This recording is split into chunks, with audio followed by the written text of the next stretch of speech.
चलो भाई, statement of profit and loss पे जो हम आज बातचीत जो कर रहे हैं, बैलेंस शीट खत्म हो गई थी। बैलेंस शीट से बताया था कि चैप्टर नंबर 1 से क्या पूछना है, आइटम्स दिए रहेंगे, हेड और सब हेड, मेजर हेड और उसके सब हेड अगर हैं तो। सब हेड लगभग सब में होते ही हैं, कुछ में सब हेड से भी ज्यादा होते हैं जिनको हम सुपर सब हेड बोलते हैं। वो बेसिकली किस में पाए जाते हैं, या तो एसेट्स में, वो भी फिक्स्ड एसेट्स में, टेंजिबल या इंटेंजिबल वाले खेल में था। ठीक, अब प्रॉफिट एंड लॉस का अकाउंट तो बनता नहीं है, स्टेटमेंट बनता है। तो ये एक कॉलम है उसका पर्टिकुलर्स, एक नोट नंबर का कॉलम होगा। ठीक, छोटा सा एक कॉलम होगा तुम्हारा नोट नंबर का NN, अमाउंट और अमाउंट। दो अमाउंट का क्या मतलब है, ये जो अमाउंट है पहला वाला, ये है आपका अमाउंट ऑफ करंट ईयर, और ये जो अमाउंट है ये क्या है आपका अमाउंट ऑफ प्रीवियस ईयर। आगे जो चैप्टर पढ़ेंगे कंपैरेटिव स्टेटमेंट और कॉमन साइज एनालिसिस, उसमें ये बड़ा काम आने वाला है। सर 2 साल के बैलेंसेस क्यों देते हैं, चाहे बैलेंस शीट रही हो और चाहे स्टेटमेंट ऑफ PL हो। अब प्रॉफिट एंड लॉस कैसे निकाला जाता है, बहुत सीधी सीधी बात, टोटल कितना कमाए माइनस टोटल कितना खर्च हुआ। अगर आंसर पॉजिटिव है तो प्रॉफिट और आंसर नेगेटिव है तो लॉस। फॉर एग्जांपल मेरी जो टोटल रिसिप्ट है, टोटल रिसिप्ट जो है वो मेरी है 1,50,000, और मेरा जो टोटल एक्सपेंडिचर है वो है 3 केसेस में मैं बना रहा हूं। एक है 1,20,000, एक है तुम्हारा 1,50,000 और एक है तुम्हारा 1,80,000।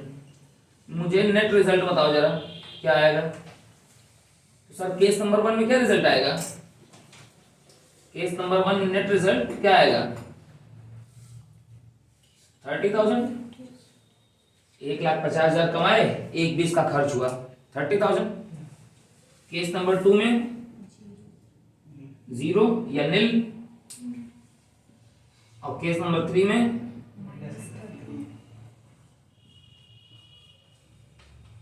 30,000 मगर ब्रैकेट में लिखेंगे, बस निगेटिव को हम ब्रैकेट बनाते हैं। इतनी बात क्लियर है। अब शुरुआत कैसे होगी, अब इनकम जो टोटल रिसिप्ट है इसको 2 पार्ट में ब्रेक किया जाता है। कौन कौन से 2 पार्ट होते हैं रिसिप्ट्स के, एक मेन सोर्स ऑफ इनकम जो होती है, जो तुम्हारी किससे आएगी, सेल्स से आएगी। भाई बिजनेस का मेन काम क्या है, सामान बेचना। और दूसरा जो सोर्स ऑफ इनकम होती है जिसको हम क्या कहते हैं, अदर सोर्सेज। तो जो सेल्स है उसको क्या कहा जाता है, रेवेन्यू फ्रॉम ऑपरेशंस कहा जाता है अकाउंटिंग में, कंपनी में। और दूसरा अदर इनकम्स। तो रेवेन्यू फ्रॉम ऑपरेशंस और अदर इनकम्स को जोड़ोगे तो रिजल्ट क्या आएगा तुम्हारा, टोटल इनकम या टोटल रेवेन्यू, जो भी कह लो। ठीक है, टोटल इनकम या टोटल रेवेन्यू। तो ये थर्ड पॉइंट कैसे बना, ये तो थर्ड पॉइंट बना है, ये आपका sir point number 1 plus point number 2 को जोड़ के बना है। इतनी सी बात क्लियर हो गई। अब रेवेन्यू फ्रॉम ऑपरेशन दोनों साल का आपको गिवन होगा, करंट का भी होगा, प्रीवियस का भी होगा। अदर इनकम्स आपको प्रीवियस की भी होंगी और करंट की भी होंगी। ठीक, वो प्रीवियस और करंट के कॉलम में भर लोगे। इनको जोड़ के क्या बना है सर आपका, यहाँ पे एक लाइन ऐसे खींच दो, ये ऐसे।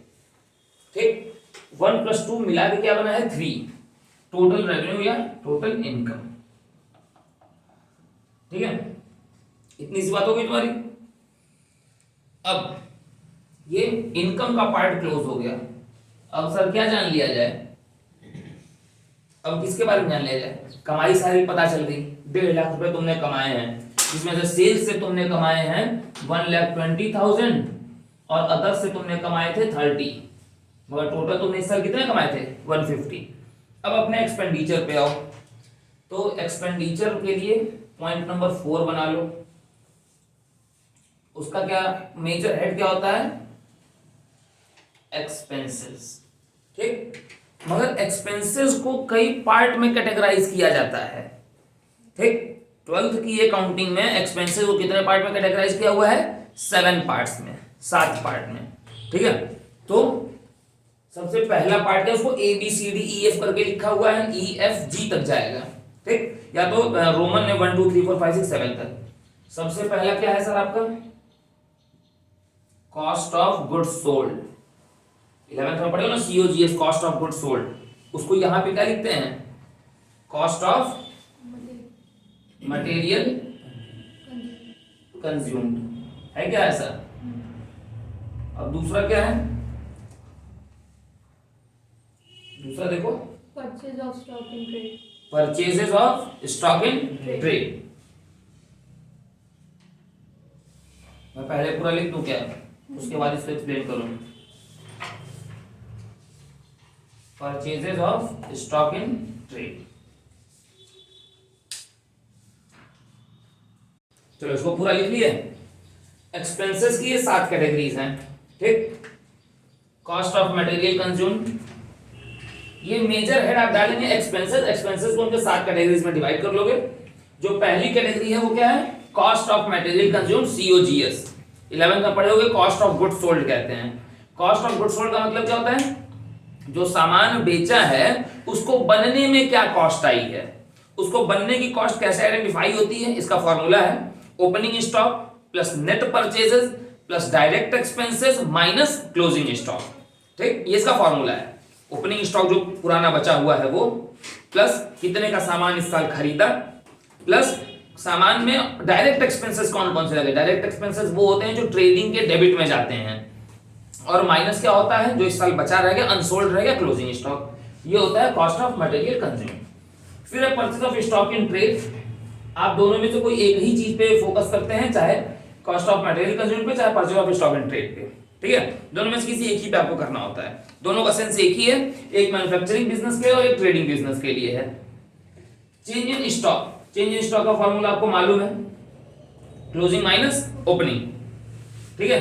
एम्प्लॉइज बेनिफिट एक्सपेंसेस, एम्प्लॉइज देखो, क्लोजिंग स्टॉक का एम्प्लॉइज बेनिफिट एक्सपेंसेस का मतलब क्या है,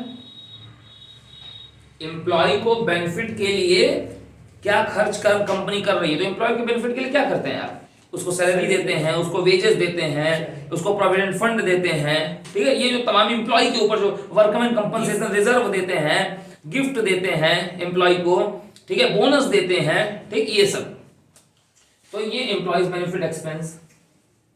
जैसे मैं जिस स्कूल में पढ़ा रहा हूं, तो मेरा एम्प्लॉयर मुझको जो भी एम्प्लॉय बेनिफिट एक्सपेंस के नाम पे दे रहा है, ठीक है। जैसे एक सैलरी मिल जा रही है और एक चाय मिल जा रही है, ठीक, तो वो जो चाय है वो भी एम्प्लॉयज बेनिफिट एक्सपेंसेस का ही पार्ट होगी। फाइनेंस कॉस्ट, फाइनेंस कॉस्ट आपको मालूम है, फाइनेंस कॉस्ट का मतलब है कि जब आप शेयर्स या डिवेंचर्स इशू करते हैं तो उसके ऊपर जो आपकी कॉस्ट इंकर्ड होती है, ठीक। Depreciation and amortisation, sorry, finance cost में प्रिलिमिनरी एक्सपेंसेस भी आ जाते हैं तुम्हारे, जो बिजनेस स्टार्ट करने के पहले जो खर्चे होते हैं प्रिलिमिनरी एक्सपेंसेस, वो भी फाइनेंस कॉस्ट का पार्ट हो जाते हैं, ठीक है। फाइनेंस एक्वायर करते समय जो खर्च पड़ रहा है, एक्विजिशन के खर्च को फाइनेंस कॉस्ट कहा जाता है। और अदर एक्सपेंसेस जो किसी ऊपर के किसी 6 हेड में नहीं आएगा, वो 7वें में आएगा। सारे एक्सपेंसेस को 1 2 3 4 5 6 7 सारे को जोड़ो तो क्या बनेगा सर आपका, टोटल एक्सपेंसेस। टोटल इनकम यहाँ आ चुकी है, टोटल एक्सपेंसेस आ गए, इनकम में से एक्सपेंस माइनस करते हो तो क्या आता है, प्रॉफिट। मगर ये कंपनी है ना, तो कौन सा प्रॉफिट आएगा, इसको EBIT कहते हैं, net profit before interest and tax. Accountancy में, सॉरी बिजनेस में तुमने इसको किस नाम से पढ़ा है, EBIT, earning before interest and tax, पढ़ा है ना बिजनेस स्टडीज में। ये हो गया तुम्हारा earning before interest and tax, तो net profit before interest and tax हो गया। अब तुम आगे क्या करने वाले हो, नेट प्रॉफिट जो आया है वो बिफोर आया है, पहले आया है किसके, इंटरेस्ट के और टैक्स के, तो अब क्या देने वाले हो, इंटरेस्ट, ठीक है। तो अब आप क्या लेस करने वाले हैं सर, इंटरेस्ट, क्योंकि नाम में पहले क्या लिखा है, इंटरेस्ट है ना, तो आप इंटरेस्ट माइनस करेंगे, तो इंटरेस्ट माइनस करने के बाद आपका रिजल्ट क्या आ जाएगा, आ जाएगा net profit before tax, EBT, net profit before tax, EBT इसको बोलते हैं, अर्निंग बिफोर टैक्स। ठीक, अब net profit before interest and tax को मैं यहां लिख दे रहा हूं, E B I T bracket में है। ठीक है, नेट प्रॉफिट किसके पहले का, बिफोर किसके पहले का, टैक्स के पहले का। तो सर एक्चुअल प्रॉफिट हमको बताइए ना, तो मैंने कहा भैया टैक्स पे करना है ना, जिसको कॉर्पोरेशन टैक्स भी कहते हैं, तो आप अब क्या माइनस कर दो, टैक्स पेड, जो टैक्स तुमने दिया है, टैक्स माइनस कर दिए। अब क्या बचा, अब बचा net profit after tax, EAT, earning after tax. ठीक, अब तुम्हारे यहाँ जो सिलेबस में है अलग अलग बुक्स में, वो नेट प्रॉफिट बिफोर टैक्स खाली लिखता है, अकाउंटिंग में इंटरेस्ट एंड टैक्स नहीं लिखता है, नेट प्रॉफिट बिफोर टैक्स लिख देता है। तो इंटरेस्ट वाली जो पूरी लाइन है ना, ये स्किप हो जाती है, डायरेक्ट टैक्स माइनस करो, डायरेक्ट आंसर आ जाता है। ठीक, इंटरेस्ट नहीं आता है। मगर बिजनेस के पर्सपेक्टिव से इंटरेस्ट भी जानना जरूरी है, क्योंकि पहले आप इंटरेस्ट दोगे, और इंटरेस्ट किस चीज पे, interest on long term borrowings, interest on debentures, interest on bonds. ठीक है, जो लॉन्ग टर्म बोरोइंग है, क्यों, क्योंकि लॉन्ग टर्म बोरोइंग लायबिलिटी है, लायबिलिटी पे इंटरेस्ट चुकाना क्या होता है sir, compulsory. Interest on bank loan, ये सब, ये वो वाला लोन है, चाहे प्रॉफिट हो चाहे ना हो, इंटरेस्ट तो चुकाना कंपलसरी है ना बैंक को। तो सर ये जो लेस वाला पैसा जहां जहां है, वो आप क्या कर दीजिए, माइनस। ये फिफ्थ पॉइंट कैसे निकला है, नेट प्रॉफिट बिफोर टैक्स, इसको मैं यहां पे दिखा दे रहा हूं। ये जो फिफ्थ पॉइंट निकला है, वो निकला है सर आपका कैसे, थर्ड माइनस फोर्थ करके। थर्ड मतलब टोटल इनकम, थर्ड मतलब total income minus fourth total expenses. Third में से पूरे एक्सपेंसेस को माइनस किए हैं, तो आप क्या पाए हैं, net profit before interest and tax, यानी कि ईबीआईटी। फिर आपने इंटरेस्ट माइनस किया है, तो जो माइनस करोगे वो ब्रैकेट में डालोगे, आपने उसको ब्रैकेट में डाल दिया। फिर आप क्या पाए हैं, EBT, net profit before tax. फिर आपने क्या माइनस किया है, लेस क्या किया है, टैक्स पेड, तो ये आपने ब्रैकेट में डाल दिया, जो लेस करते हैं वो ब्रैकेट में डाल देते हैं। फिर एंड रिजल्ट आपका क्या आया है, EAT, अर्निंग आफ्टर टैक्स, या हम उसको क्या बोलते हैं अकाउंटिंग की लैंग्वेज में, नेट प्रॉफिट आफ्टर टैक्स। फंडा क्लियर सर। अब इसमें भी आपको बस हेड और सब हेड देख लेना है, कुछ छोटी छोटी चीजों के। जैसे मैंने पूछा सैलरी पेड टू एम्प्लॉय किसका पार्ट है, सैलरी पेड टू एम्प्लॉय का हेड क्या है, एक्सपेंस है, और सब हेड क्या है, एम्प्लॉय बेनिफिट एक्सपेंस। फंडा क्लियर सर। ऐसा तो 4-5 में बोल दूं, धार बोल दोगे उसको, खत्म हो जाएगा ये बात। चलो नोट कर लो, फिर इसको बोलते हैं। कुछ आइटम्स के बारे में बता दो।